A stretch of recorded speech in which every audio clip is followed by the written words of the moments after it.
আজকে আমরা শিখতে যাচ্ছি প্রপোজালের যে কোশ্চেনগুলো আছে সেগুলো কি কি ইম্পর্টেন্ট সেগুলো জানবো এবং এক এক করে সেগুলো আমরা করব। তো আগে আমরা প্রপোজাল সম্বন্ধে সব কিছু বলেছি, আমাদের পড়াও হয়ে গেছে, লাইন বাই লাইন সেগুলো বোঝানো হয়েছে। ঠিক আছে, আজকে থেকে আমরা কোশ্চেন শুরু করছি। ঠিক আছে, সবার ফার্স্ট 1 নম্বর কোশ্চেন দেখো, ব্রিং হিম ব্যাক, ফিরিয়ে আনো, ব্যাক, ও ব্রিং হিম, তাকে নিয়ে আসো। হু সেজ দিস অ্যান্ড টু হুম, কে বলেছে এবং কাকে বলেছে। হেয়ার, এখানে হোয়েন ইজ দিস সেড, কখন এটা বলা হয়েছিল। হোয়েন ইজ দিস সেড, কখন এটা বলা হয়েছিল। হোয়াট ইমপ্রেশন, কি প্রভাব পড়েছিল, of the speaker can be from the remark, এই মন্তব্য থেকে তার উপরে বক্তার উপরে কী প্রভাব পড়েছিল। তো সবার ফার্স্টে দেখো, who says this, Anton Chekhov's one act play. Anton Chekhov's হচ্ছে রাইটার যে লিখেছেন। তো Anton Chekhov's one act play, একাঙ্ক নাটক। একাঙ্ক নাটক কি, যেগুলো একজনকে কেন্দ্র করে গোটা নাটকটা, একজনকে ঘিরে যে গোটা নাটকটা হয় সেটা একাঙ্ক নাটক। তো Anton Chekhov's one act play the proposal, নামটা কি, দ্য প্রপোজাল। কে বলেছে, নাতাল্লা স্তেপানোভনা। নাতাল্লা, ঠিক আছে, স্তেপানোভনা। সেজ দিস, বলেছে এটা Natalya Stepanovna says this. Natalya Stepanovna says this to Chubukov, কাকে বলেছে, চুবুকভ। হার ফাদার, তার বাবা। কাকে বলেছে, তার বাবাকে। তাহলে কে বলেছে, নাতাল্লা Stepanovna says this.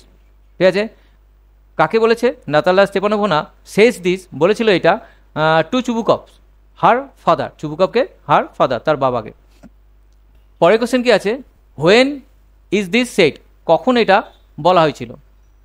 When after the quarrel, quarrel মানে ঝগড়া, হোয়েন মানে যখন, after the quarrel Lomov goes out, Lomov বেরিয়ে যাচ্ছিল, হ্যাঁ, স্ট্যাগারিং ফ্রম চুবুকভ হাউস, মানে টলতে টলতে, ঠিক আছে, অনেকটা মাতালের মতো, ঠিক আছে, টলতে টলতে সে চলে যাচ্ছিল চুবুকভ হাউস, চুবুকভের ঘর থেকে। তাহলে লোমো বেসছিল, কথা বলেছিল, তাদের সঙ্গে একটু ঝগড়াঝগড়ি হয়েছে, তারপরে সে কি করেছে, সে চলে যাচ্ছিল। তার মানে হোয়েন আফটার দ্য কোয়ারেল, অর্থাৎ ঝগড়ার পর, হ্যাঁ, লোমো গোজ আউট, বেরিয়ে যাচ্ছিল, স্ট্যাগারিং টলতে টলতে, ফ্রম চুবুকভ হাউস, চুবুকভের ঘর থেকে। হি ক্যান নট প্রপোজ, সে প্রস্তাব দিতে পারেনি, হ্যাঁ, নাতালাকে ফর ম্যারেজ, বিবাহের জন্য। At that time Chubukov says that, সেই মুহূর্তে চুবুকভ বলেছিল যে দ্য টার্নিপ ঘোস্ট, ঠিক আছে, একটা মূলভূত, has the confounded cheek to make a proposal of marriage, একটা মূলভূত সে কিনা বিবাহের প্রস্তাব নিয়ে এসছে।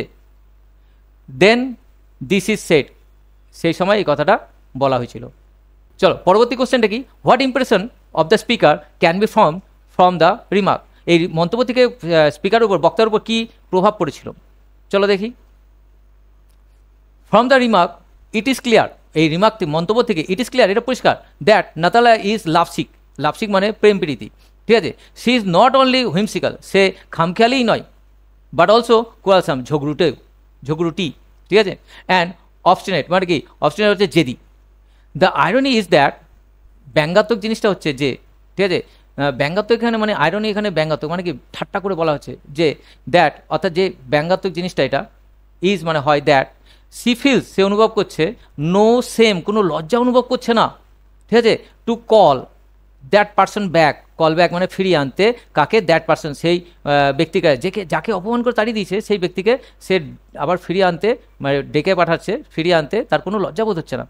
হুম, যাকে, সি হ্যাজ ইনসাল্ট, সে অপমানিত করেছে, অ্যান্ড হিউমিলিটেড এ গ্রেট ডিল, অবমাননা করেছে প্রচুর পরিমাণে, যাকে অবমাননা করেছে, যাকে অপমান করেছে তাকে ফিরিয়ে আনতে তার কোনো লজ্জাবোধ হচ্ছে না। চলো আবার একটু দেখে নিই।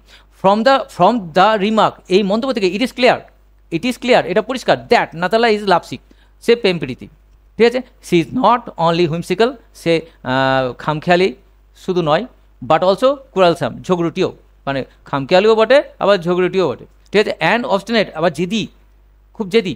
দ্য আয়রনি ইজ দ্যাট, অর্থাৎ ব্যঙ্গাত্মক জিনিসটা হলো যে সি ফিলস নো সেম, কোনো লজ্জাবোধ করছে না, to call the person back, সেই ব্যক্তিটাকে ফিরিয়ে আনতে।